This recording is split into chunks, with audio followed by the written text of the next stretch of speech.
Kids in nearly 20 school districts will be returning to the classroom today. Now, with a moratorium on construction and aging buildings, parents are concerned the buildings might not be suitable places for students to learn. Susie Steimel is outside the Potter Burns Elementary School this early hour with a look at the state of our school buildings this morning. Susie?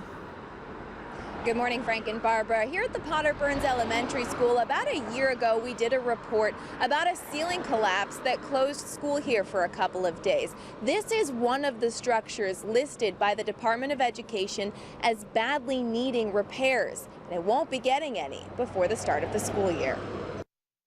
These pictures offer proof of the aging infrastructure of schools in the state of Rhode Island. Last year, a ceiling collapse temporarily closed the Potter Burns School in Pawtucket. The last time Pawtucket schools were inspected was back in 2009.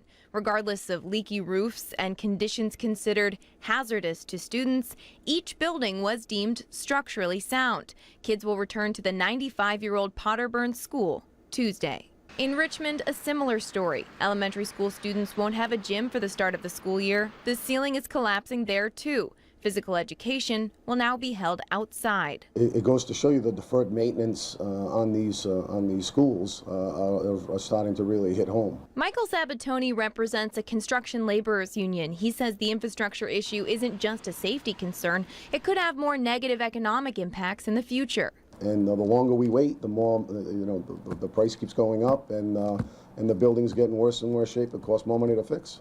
The Department of Education doesn't deny the problem. As a commissioner, are you satisfied with the status of all of the schools in our state? Are they where they should be? No, they're not.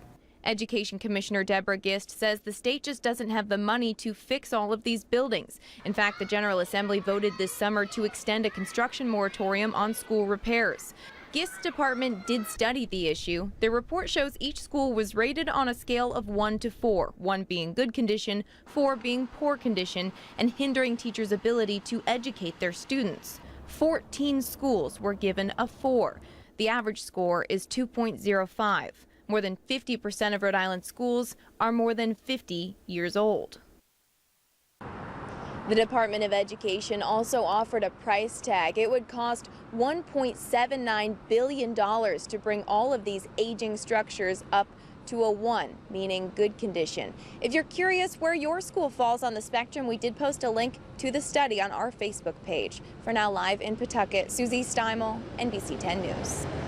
Thank you, Susie. The Rhode Island Department of Education wants to change some graduation requirements. Board members have recommended the Council on Elementary and Secondary Schools revise the requirements for high school graduates to receive their diploma.